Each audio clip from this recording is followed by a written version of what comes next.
క్రీస్తు సువార్త ఈ వాక్యం వింటున్న వారికి చూస్తున్న వారికి కూడా మన ప్రభు అయిన యేసుక్రీస్తు వారి నామంలో మీ అందరికీ కూడా నా వందనాలు.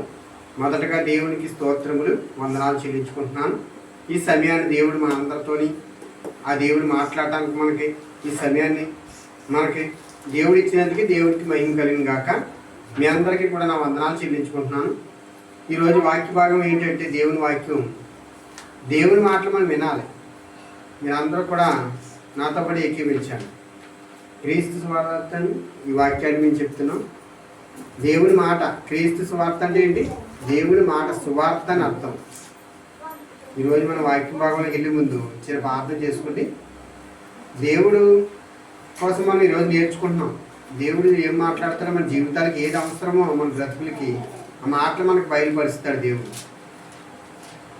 అంటే మనం ఎలాంటి స్థితిలో ఉన్నామంటే దేవుడికి పనికొచ్చే స్థితిలో ఉన్నామా, పనికి రాకుండా ఉన్నామా? పనికి వస్తువులాగా పనిచేయాలి దేవుని విషయంలో. మనందరం కూడా దేవునికి ఉపయోగపడే పిల్లలుగా ఉండాలి. ఈరోజు నేర్చుకునేది అదే, దేవుడికి ఇష్టపడి దేవుడికి ఉపయోగపడాలి. మనం కళ్ళు మూసుకోండి, చిన్న ప్రార్థన చేసుకుని వాక్యం వెళ్ళిపోతాం. మీరందరూ కూడా కళ్ళు మూసుకోండి. మహాపరిశుద్ధుడైన మా పరలోకమున్న మా పరమ తండ్రి, నీ ఘనమైన శ్రేష్టమైన మీ నామాన్ని బట్టి వందనాలు. ఈ మధ్యకాల సమయంలో ప్రభువా తండ్రి, ఇదిగో మీ మాటలు చెప్పడానికి ఈ సమయాన్ని మీరు మాకు ఇచ్చినందుకు స్తోత్రాలు, వందనాలు. దేవా, ఇదిగో మీకు ఉపయోగపడే పిల్లలుగా మేము ఉండాలి తండ్రి. తండ్రి దేవా, మీరు మాట్లాడే వాక్యం ద్వారాగా మా జీవితాలకి ఏ అవసరమో మీ మాటలు తండ్రి మీరు బయలుపరచండి. ఇదిగో యవనస్తుల బిడ్డలు ఉన్నారు, పెద్దవారు ఉన్నారు, చిన్నవాళ్ళు ఉన్నారు, ఇక్కడ కూడి వచ్చి ఉన్నారు తండ్రి. ప్రతి ఒక్కరును వారి పట్ల మీరు జ్ఞాపకం చేసుకోండి. ప్రతి ఒక్కరి పట్ల వారికి ఏది అవసరమో వారి బ్రతుకులకి మీరు సహాయం చేయండి దేవా. మీకు వందనాలు. ఈ మాటలు మేము చెప్పుతుండగా మాట్లాడటానికి జ్ఞానముని తండ్రి మాకు దయచేయండి. మీ ఆత్మని మా మీద నింపండి తండ్రి. ఏ మాటలు మాకు అవసరమో మీరే మాకు దయచేయమని మీకు స్తోత్రాలు, మీకు వందనాలు చెల్లించుకుంటూ ఈ కొద్ది ప్రార్థన యేసుక్రీస్తు వారి నామంలో అడిగి వేడుకుంటున్నాం పరమ తండ్రి, ఆమేన్. మన దేవుని వాక్యంలో వెళ్ళిపోదాం. మనకి ఈరోజు ఏంటంటే వాక్యాలు నేర్చుకుంటే దేనికంటే మనం ఉపయోగపడాలి. అంటే దేవుడి కొరకు ఉపయోగపడాలి. ఉపయోగపడాలంటే మనం ఏం చేయాలి? మన జీవితానికి మనం దేవుడు ఉండే లోకానికి వెళ్ళాలంటే దేవుడికి ఇష్టంగా ఉండాలి, దేవుడు ఇష్టపడే బిడ్డగా ఉండాలి, అలా జీవించాలి. మనం రెండు విషయాలు నేర్చుకుందాం ఈరోజు. దేవుడు అంటే ఆశీర్వదించ కాదు, గొప్ప దేవుడు, సర్వశక్తిమంతుడు. అలాంటి దేవుడి కోసం మనం నేర్చుకుంటున్నాం ఈరోజు. మొదటి మాటగా తీసుకుందాం మత్తయి సువార్త 13వ అధ్యాయం 47వ వచనం చూద్దాం. 47వ వచనం మత్తయి సువార్త 47వ వచనం 13వ అధ్యాయం. బైబిల్ నుంచి కొద్ది నిమిషాలు రెండు మాటలు మనం నేర్చుకుందాం బైబిల్ నుంచి. మరియు పరలోక రాజ్యము సముద్రములో వెయ్యబడి నానా విధములైన చేపలను పట్టిన వలను పోలి ఉన్నది. అంటే పరలోక రాజ్యం ఎలా ఉందంటే తెలుసా? చేపలు సముద్రంలో వల వేస్తే చేపలు నిస్తారమైన చేపలు పడతాయి. వల పోలిందంట పరలోక రాజ్యం. మన 46వ వచనం చూద్దాం. వచ్చిన ముందు చదవండి, ఇంకా మొదట వచ్చిన. పరలోక రాజ్యం దాచబడి ధనం వలె ఉందంట. మరియు పరలోక రాజ్యం మంచి ముత్యములను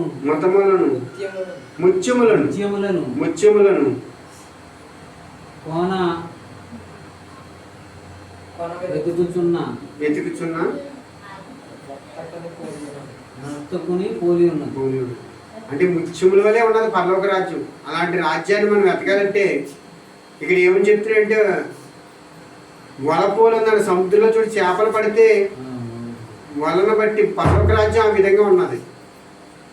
మన 49వ వచనం చూద్దాం. 47 నుంచి చూసాం కదా. అది నిండినప్పుడు దానిని దరికి లాగి కూర్చుండి మంచి వాటిని గంపలో చేర్చి చెడ్డవాటిని బయట పారవేయదు. అంటే మంచి వాటిని అంటే నువ్వు మంచివాడిగా ఉన్నావా దేవుని విషయంలో అని.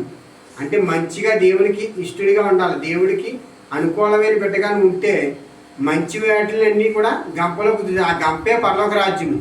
ఆ రాజ్యంలో నువ్వు సిద్ధపడాలంటే ఎలా ఉండాలి? మనం మంచి వాటి వారే ఉండాలి. పనికిరాని వస్తువులా ఉన్నామంటే మనం ఏంటి? పారవేస్తాడు దేవుడు. ఆ పారవేయటమే అగ్నిగుండం. ఆ అగ్నిగుండంలో మనం పడిపోవడానికి సిద్ధంగా ఉన్నామా? దేవుని రాజ్యంలో మనం చేరలేము. మంచి వాటిని అంటే మంచి వాటిలుగా మనం ఉండాలి. అలాగే యుగ సమాప్తి యందు జరుగును.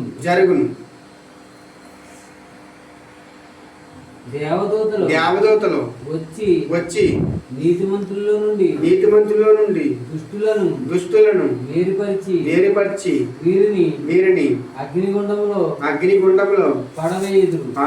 అక్కడ ఏడుపును పండ్లు కొరుకుటయు ఉండును. అంటే ఇక్కడ చెప్పి దేవుడు స్పష్టంగా మాట్లాడేది ఏడుపు పళ్ళు కొరుడు. ఇది ఎక్కడ ఉంటుందంటే నిత్య నరకంలో ఉంటుంది అగ్నిగుండం. అదే దేవదూతలు ఉన్న వాళ్ళు ఏం చేస్తారంటే మంచి వాటిలన్నింటినీ కూడా సమకూరుస్తారు. నువ్వు మంచి వాటిగా దేవుడికి ఉపయోగపడేలా మనం ఉండాలంటున్నాడు దేవుడు. పనికిరాని వస్తువులన్నీ ఏం చేస్తారు? అగ్నిగుండంలో పడేస్తారు. పనికొచ్చి చేపలన్నీ కూడా గంపలో వేస్తారు. పనికిరాని చేపలు విసిరేస్తారు. ఆ అగ్నిగుండంలో మనం పడిపోయే స్థితి మళ్ళీ ఉండకూడదు అంటున్నాడు దేవుడు. ఈ మాటలు మన దేవుడు స్పష్టంగా మాట్లాడుతున్నాడు. యెషయా 66:1-2 వచ్చిన చూద్దాం. ఇంకో వచనం చదువుదాం. ఇంకొక వచనం చదవండి. వీటినన్నిటిని మీరు గ్రహించితిరా అని వారిని అడగక వారు గ్రహించితి మనిరి. ఆయన అందుకాయన పరలోక రాజ్యములో శిష్యుడిగా చేరిన ప్రతి శాస్త్రియు తన ధన నిధిలో నుండి కొత్త పదార్థములను పాత పదార్థములను ఎలపలకి తెచ్చి బయట ఇంటి యజమానిని పోలి ఉన్నాడని వారితో చెప్పు. ఇవన్నీ కూడా యేసుక్రీస్తు వారి శిష్యులకి చెప్తున్నాడు. ఉపమానంగా ఈ మాటలో చెప్తున్నాడు. అంటే మనం మంచి వాటిలుగా కనపడాలి. దేవుడికి ఎలా కనపడాలంటే పనికొచ్చే వాళ్ళ ఉండాలి. దేవుని విషయంలో పనికిరాని వస్తువులన్నీ ఏం చేస్తాడు? దేవుడు పడవేస్తాడు. అవన్నీ కూడా చూడు, మంచి చేపలన్నీ కూడా గంపలో ఎత్తుతారు. పనికిరాని చేపలు పడేస్తారు. అలాంటి స్థితిలో మనం ఉండకూడదని దేవుడికి ఇష్టమైన వాళ్ళ మనం ఉండాలి. మనం ఇంకొక మాట చూద్దాం. యెషయా 66:1-2 వచ్చినారు. యెషయా 1-2 వచ్చినారు. యెహోవా ఇలాగు ఆజ్ఞించుచున్నాడు. ఆకాశము నా సింహాసనము భూమి నా పాదపీఠం. మీరు నా నిమిత్తం కట్టునుద్దేశించు ఇల్లి ఏపాటిది నాకు విశ్రమస్థానముగా మీరు కట్టునుద్దేశించినది ఏపాటి. చదువు. అంటే దేవుడు ఆకాశం ఆయన సింహాసనం అంట. భూమి ఆయన పాదపీఠం. అంటే దేవుడు యెహోవా దేవుడు ఆకాశం సింహాసనం. అంటే ఆయన ఆకాశమైన ఆయన స్వరూపమైంది. భూమి ఆకాశం అంత స్వరూపం ఉన్న దేవుడు. అలాంటి దేవుడికి ఒక ఇల్లు కట్టాలని, ఒక మందిరం కట్టాలని అందరూ కూడా పాత నిబంధనలో భక్తులైన వారు అనుకున్నారు దేవుడికి కట్టాలని. నా కట్టడానికి నా ఇల్లు యాపాటిది, నా మందిరం అని దేవుడు స్పష్టంగా మాట్లాడుతున్నాడు ఈరోజు. అంటే ఆకాశం ఆయన సింహాసనం, భూమి ఆయన పాదపీఠం. మనం అప్పుడు నువ్వు మన అందరం ఎక్కడ ఉన్నాం? ఆయన పాదాల చెంత ఉన్నాం. నువ్వు మన అందరూ ఇక్కడ కూడి ఉన్న వారందరూ కూడా ఆయన పాదాల చెంత మనం ఉండి ఆయన ఆరాధించాం. పాటలతో ఆయన నామాన్ని మహింపరిచాం. ఇదిగో వాక్య ధ్యానం చేస్తున్నాం. దేవుని మాటలు వివరిస్తున్నాం. ఈ మాటలు చెప్పడానికి దేవుడిచ్చిన జ్ఞానాన్ని బట్టి దేవుని స్తోత్రాలు. ఎందుకంటే ఈ మాటలు మన బ్రతుకుల్లో ఏది అవసరమో మన జీవితానికి ఆ మాటలు సిద్ధపరుస్తున్నాడు దేవుడు. ఇంకో వచనం చదువుకుని మనం ముగించుకుందాం, సమయం అయిపోతుంది. అవన్నీ నా హస్తకృత్యములు అది అవి నా వలన కలిగినవి యెహోవా సెలవిస్తున్నాడు.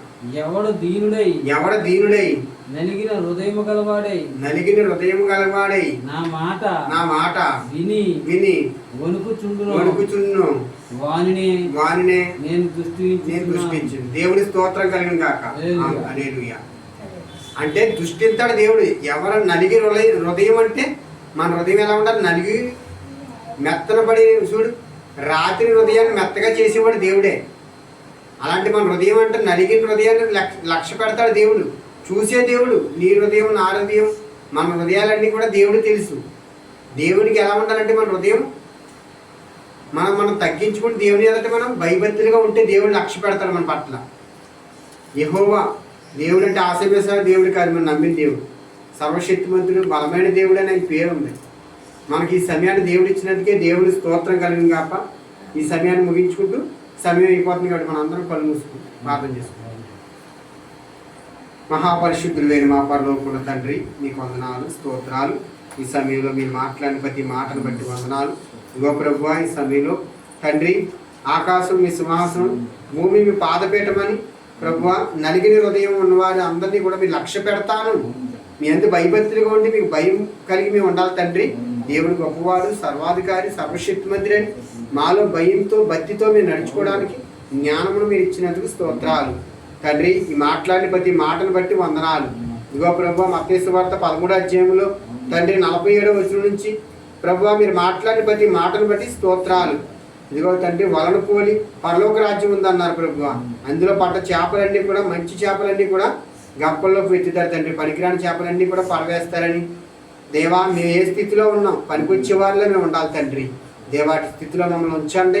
కూడి వచ్చి బిడ్డలందరినీ మమ్మల్ని జ్ఞాపకం చేసుకుంటే మా బ్రతుకుల్లో ఏది లోటు ఉందో, ఏది అవసరమై ఉందో ఇక్కడ ప్రతి ఒక్కరికి దయచేయమని, మాటలు వింటున్న వారిని, చూస్తున్న వారిని, వారి పట్ల మీ కృప, మీ దయ, కనికిరం వారి పట్ల దయ చూపించమని మీకు స్తోత్రాలు తండ్రి. కష్టంలో ఉన్న వారు ప్రతి ఆపదలోని మీరు ఆదరించండి, పోషించండి.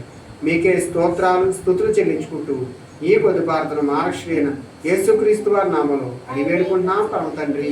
ఆమేన్.